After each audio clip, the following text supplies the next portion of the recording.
2025ને ગણતરીના દિવસો બાકી રહી ગયા છે, તેવામાં ચાલો જાણીએ યંગસ્ટર્સ પાસેથી કે તેમનું 2025 કેવું રહ્યું અને 2026માં તેઓ શું કરવા ઈચ્છે છે. તો ન્યૂ યર રિઝોલ્યુશન તમારું શું? મારે તો જીમ જવું છે. પહેલાં જીમ જવાનું, સરખી બોડી બનાવવાની, મગજ શાંત કરીને ફરવાનું. આપણે ઠીક તો પૈસા આવી જશે, આપણે ઠીક નહીં તો પૈસા બી નથી જ આવવાના. સેલ્ફ રિઝોલ્યુશનમાં એવું છે કે to be too good is too bad. That lesson I met with.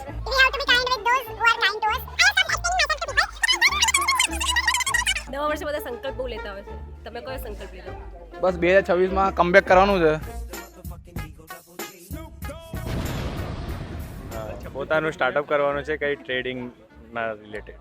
અમે તો જો સ્ટુડન્ટ છીએ તો અમે જેટલું દિમાગ અમારું ચીટિંગમાં દોડાવીએ છીએ, હવે રિઝોલ્યુશન તે જોવું જોઈએ કેટલું ભણવામાં લગાવીએ. હા, તો કઈ એક વસ્તુ 2025માં તમે શીખી જે 26માં આગળ લઈ જશો એક ટિપ્સ તરીકે? ભણીશું હવે, કદાચ આગળ જોઈએ હવે. બીજું તો છે પણ નથી કહેવા જેવું. જ્યાં આપણે રહીએ છીએ તેને કમ્ફર્ટ ઝોન ના બનાવવો જોઈએ એમ. એટલે કોઈ પણ વસ્તુને કમ્ફર્ટ ઝોનમાં કન્વર્ટ ના કરવો જોઈએ. સ્ટે કામ નો મેટર વોટ. ટિપ તો એવી કે કોઈ બી ઇન્ટરવ્યૂ છોડવું નહીં, બધામાં અપ્લાય કરો. લોકો પર ભરોસો નહીં કરવો. Trust is trust. છોકરીઓ પાછળ ગાંડો ના થાવ. સૌથી વર્સ્ટ ઇન્સિડન્ટ કયો 2025નો? સૌથી વર્સ્ટ આજનું ઇન્ટરવ્યૂ દેવા જવું બહુ ખરાબ હતું. બહુ દૂરથી આવી હતી ને એમને બસ 5 મિનિટમાં જોઈ લીધું કે ના એ નથી સારું તો જાઓ. સ્ટ્રેસ મેનેજમેન્ટનું પેપર હતું, એમાં બહાર કાઢી મૂકી ગઈ હતી ટીચરે. મની, હેલ્થ અને પીસ, આ ત્રણમાંથી 2026ને શું પ્રાયોરિટી આપશો? પીસ, કારણ એ જ જોઈએ છે બસ. હવે શાંતિ જ. બહુ બધું થઈ ગયું છે 2025માં. Money, health, peace, love. Money why? મનીથી જ મતલબ ચાલે છે. મની 100% બધું એનાથી જ છે ને. લવ બી એનાથી છે અને બધા એના છેલ્લે એટ ધ એન્ડ તો એ જ કામમાં આવવાનું છે. પૈસો છે મોટું, પૈસો છે તો હેલ્થ છે અને પ્રેમ છે. Health, then peace, then money. Health जब हम होंगे तब सब होगा. I think relationship status? I am engaged. तो क्या आप टिप्स देना चाहोगे जो भी अभी मिंगल है, जो भी रिलेशनशिप में है, क्योंकि 2025 is like breakup years. Yes guys, trust each other. थोड़ा बहुत खाओ पियो मजे करो. ट्रस्ट अच्छे बंदे पे करो. चीट क्यों करते लोग? हमें क्या पता, मैं नहीं करती कभी. જેટલા પણ લોકો રિલેશનશિપમાં છે એ લોકોને શું એડવાઇસ આપશો? અમે છે નહીં એટલે અમે એડવાઇસ ના આપી શકીએ, પણ જે બી છે ધોકો ના કરવો જોઈએ છોકરા છોકરી જોડે, બે સાઈડથી. રિલેશનશિપમાં છે એમને એક પર નહીં રહેવાનું, બેકઅપ રાખવાનો ઓલવેઝ. આ જાય તો બીજા પર શિફ્ટ થઈ જવાનું. લાઈફમાં ઇમ્પોર્ટન્સ આપણી વધારે છે, કોઈને રખવાનું નહીં. તમે એને તમારી આખી જિંદગી ના બનાવી લો, કારણ કે એક ટાઈમે જો એ આપણને છોડીને જતા રહે તો તમારી લાઈફને કંઈ ઇફેક્ટ ના થવું જોઈએ. વાત તો સહી તો જેને બ્રેકઅપ થયા એ લોકોને શું કહેશો કે 2026 બસ હવે આગળ વધો. રિલેશનશિપથી દૂર રહો તો સારું, બાકી તમારી ઈચ્છા. કેમ કે બ્રેકઅપ હર્ટ કરો વધારે.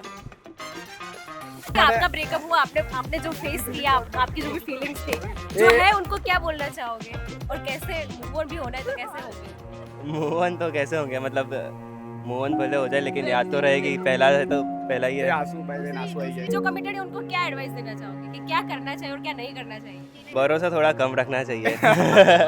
क्यों लगता है लोग भरोसा क्यों तोड़ते हैं? उनको कोई बेहतर मिल जाता है.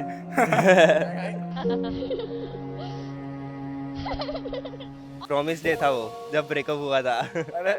मैंने लिखा था, चली गई हो चांद की रोशनी जैसे, अब रातों में जुगनुओं का भी सहारा नहीं. एक पत्थर था मैं जो आग से भी ना पिघला, वो तोड़ गया मुझे कि मैं टुकड़ों में भी मिला नहीं. आपका 2025 कैसा रहा? अच्छा था, मतलब ठीक है. कोई गया कोई आएगा. एक जन गया, इतने सारे मिल गए दूसरे. 2025 एक शब्द में क्यों रहो? ठीक ठाक. अच्छा था. अच्छा था. हाँ मीन्स इतना भी कुछ खास नहीं था बट ठीक गया. નવું શીખવા મળ્યું બધું. નવું શીખ્યા? શું શીખ્યા? એ લાઈક ડેડીના એક ફ્રેન્ડના ત્યાં જવું જોઈએ ઇન્ટર્નશિપ માટે, સાથે કોલેજ બી કરું છું, એટલે like field experience, practical experience એ બધું સારું છે.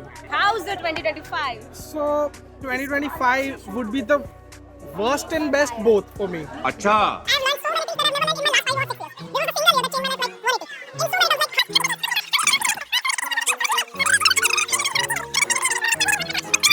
So મારું 2025 was very good and very fantastic. हाँ बहुत अच्छा रहा, हमने बहुत सारी नई नई चीज़ें सीखी है. 2025 કેવું રહ્યું? 2025 મસ્ત ગયું ભગવાનની કૃપાથી, અને 2026 બી સારું જાય એવી અમે આશા રાખીએ છીએ. જલસા કરો, રિવમ ફરો, કાંકરિયા ફરો, બધો ફરતા રહો, કમાતા રહો. સૌથી પહેલાં તો આ પનોતીમાં યર હતું. સૌથી પહેલાં જાન્યુઆરી ને ફેબ્રુઆરીની સ્ટાર્ટિંગમાં જ બ્રેકઅપ થયું છે. 3 યરનું રિલેશનશિપ હતું અમારું. કેવું કે 2025? बकवास, કેમ? कई हैपनिंग नહોતું. ના ના, એ જે હેપનિંગ ના થયું ને બધી શું શીખ્યા? કે હેપનિંગ થવા માટે બેંક બેલેન્સ હોવી જોઈએ. અચ્છા, 31st માં બિલીવ કરો કે આપણી માટે ગુજરાતીઓ માટે નવું વર્ષ એટલે દિવાળી વાળું છે? દિવાળી કેમ? એક ઇમોશન્સ પણ છે, અને પ્લસ એ વખતે વધારે ફીલ કનેક્ટેડ વધારે ફીલ થાય 31st વધારે. નવું વર્ષ અને નવરાત્રી જ બેસ્ટ છે. એમાં જ આપણે મતલબ બોન્ડ બધા મતલબ સાથે હોઈએ તો મજા આવે એમ. દિવાળી ન્યૂ યર વાળું ફેમિલી સાથે સેલિબ્રેટ કરવાનું, 31st ફ્રેન્ડ સાથે. પહેલા મને એવું કહો કે તમે બધા 31st પાર્ટી વાળા પર્સન છો કે પછી આપણું ગુજરાતી ન્યુ યર વાળા? કેવી રીતે? બે 31st કેમ 31st? ऐसे ही मौज मस्ती के लिए 31st. અચ્છા, 31st ની પાર્ટી કરવી ગમે? હા, તમે દેતા હોય તો ગમશે. ક્યાં દેશો? કે પછી નવા વર્ષનું આપણું જે ગુજરાતીઓનું નવું વર્ષ હોય છે જે આપણે બધું ગમે. સર્વ ધર્મ સંભાવ શું આવે છે એ સર્વ ધર્મ. Stop it. Get some help. Party કરવી ગમે 31st કે પછી આપણું ગુજરાતી નવું વર્ષ? મમ્મી પપ્પા 10 વાગ્યા પહેલાં જ ઘરમાં બોલાવી લે છે, તો શું પાર્ટી કરવાની. 10 વાગ્યા પહેલાં પાર્ટી થઈ જાય તો સારું, એના નકર તો એના પછી ઘરે. અમદાવાદમાં શું જોવા માંગો 2026માં? ટ્રાફિક ઓછો થઈ જાય, બસમાંથી આવવાનું બહુ પ્રોબ્લેમ થઈ જાય છે. ઈ જોઈએ છે અત્યારે, આ બધું બહુ ચાલે છે અત્યારે, કહેવાય પોલિટિકલ ઇશ્યુઝ બધા બહુ ચાલે છે બધા. રોડ આવવા જોઈએ બરાબર, કારણ કે ટેક્સ ભરીએ છીએ, રોજે બાઇક લઈને આવીએ છીએ, ઉપર ખાતે ચંપર બગડી જાય છે અમારા. અમદાવાદમાં બધી વસ્તુ બરાબર છે આમ તો જો જઈએ તો. બધા મુંબઈ બધા કરતાં તો આમ ભલે વિકસિત છે બહુ, પણ આપણે વિકાસશીલ છે અમદાવાદ. ઘણા આપણા બધા ઇવેન્ટ્સ ને બધું ગોઠવાય છે, જેમ કે નવરાત્રીનું બહુ સારું આવી રીતના થાય છે. એમાં બધામાં ફ્રી એન્ટ્રી હોવી જોઈએ કે બધા જઈને એન્જોય કરી શકે. પાસીસના પૈસા નહીં, બધા એન્ટ્રી ફ્રી. શું પ્લાન 31st કા? તમને કીધું ને બેંક બેલેન્સ નથી.